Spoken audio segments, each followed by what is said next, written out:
course, tournament hopes hang very much in the balance here for both these teams. Cloud9 is currently in first place, and if they win their next game over Kaboom, they lock that first place. But it is such a scatter from Kaboom as Cloud9 finally picks up kill number 1. Riev's low, Ignite takes him down.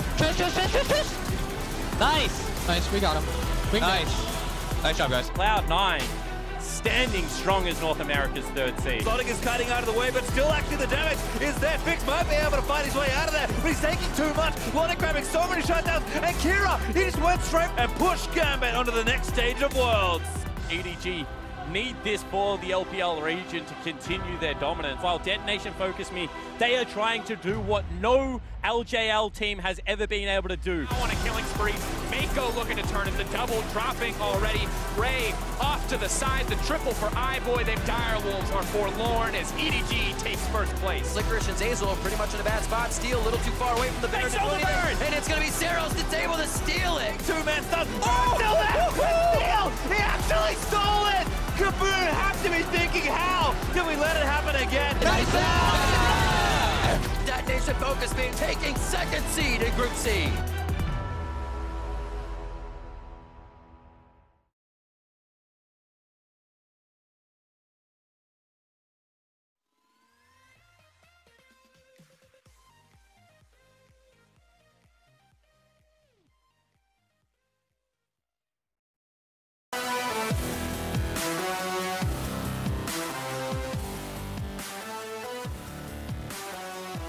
Is Alistar as well, so Cloud9 giving comfort to their bot lane here, and Kaiser Alistar has been a mainstay of the tournament so far.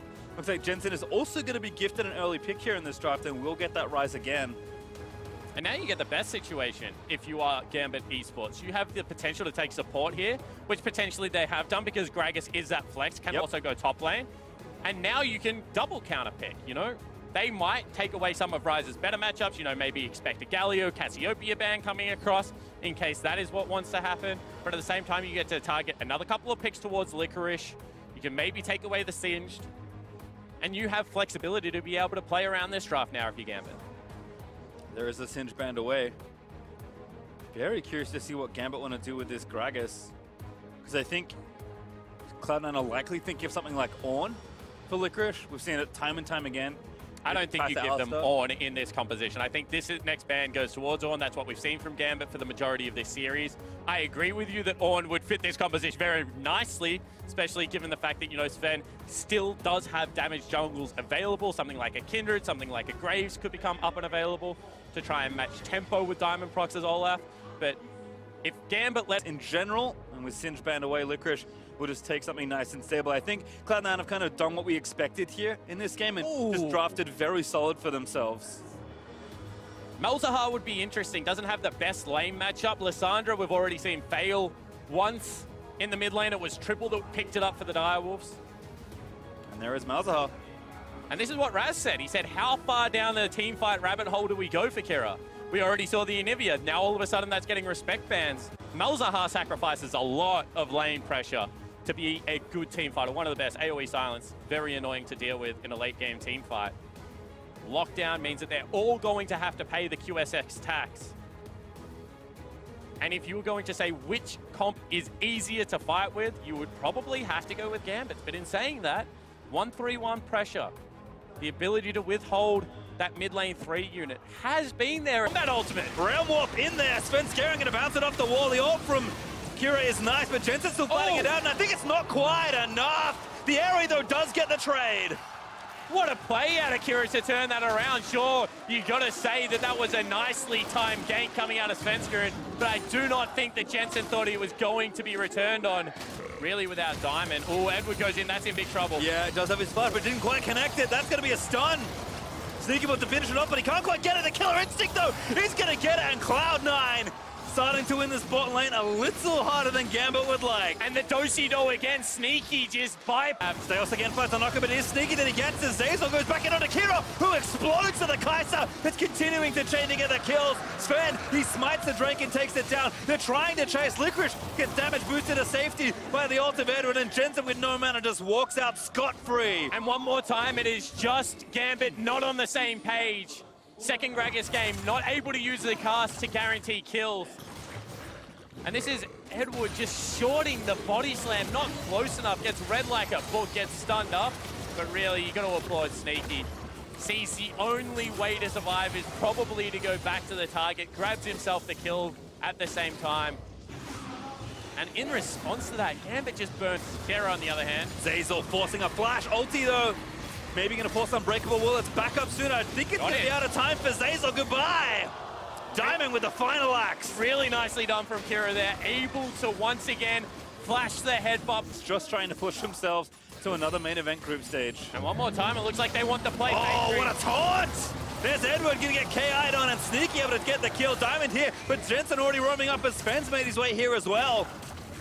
And you can see the Gambit are very concerned. They know that they have the team fighting comp, that they have to be able to... He does cancel Svenskieren's Rift out. Jensen's still getting jumped on. The Realm Warp is there. He's not gonna make it out though. And the fuel's still coming. Diamond Flash Order gets the kill, but C9 still collapsing.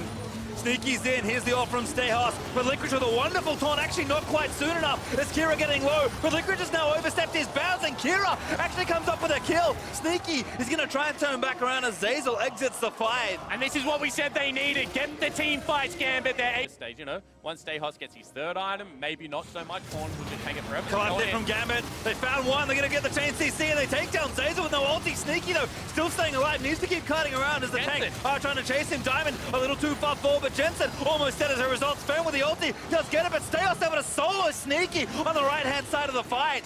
That's what Gambit need. Certainly is, and can they go towards Baron? Svenskeren is still available, but the bottom lane is dead. Does not look to be the case. When you have things like Malzahar up and available, you can always force early on it in the game. But Jensen on the back end of that team fight, just hiding out, pumping out so much damage.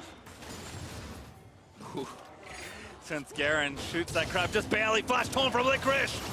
In onto Edward, he's got the Titanic going. Needs a few more autos. Sword pull not there. Flash forward from Sven, he wants it. Smoke screen is enough. Red Smite OP, able to pick it up on the back end of that. Looked like Edward was going to be able to survive. One more passive proc would have done it. The Cloud The map with their lives. Flank coming in here. Stayhouse gonna face check, dashes out of the way. Oh, Zeyzal's in there. Just zips right in to start the fight off. Sneaky now, going in with the killer instinct. He's riding Licorice in. What a delivery from Cloud9. And you can see how the team fights are supposed to work. A big flank, a great engage, and now it's a 3v5. Around Baron as well. C9 says, stuff the mid turret. We're going back to Baron. Licorice over the top. C9 will force them into the pit. And eyes on Zeyzal, has the splash. Hex Flash, what a play! Finds one, Diamond! It's the target they want, they get him down. They'll get Kira as well. The rookie comes up massive for Cloud9. And finally they're able to get the flanks they're looking for. Cloud9 turn the game on its head.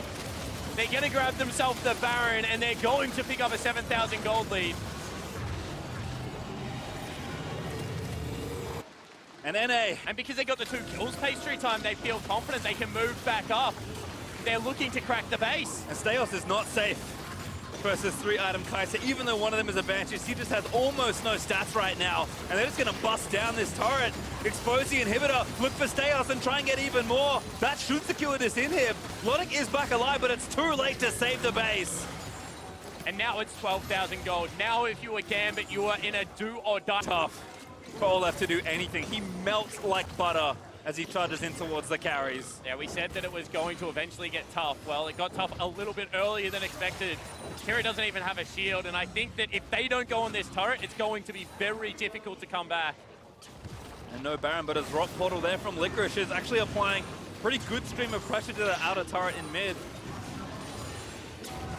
C9 still juggling between mid and top. With the supers from bot finally hitting that Nexus turret, you can see there on the right-hand side.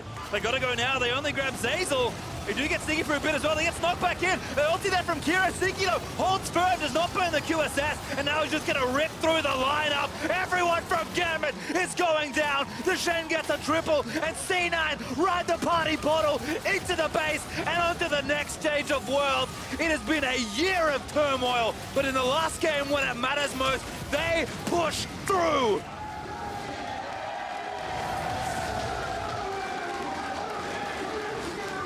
And everyone from C9 should be very happy with that final game performance.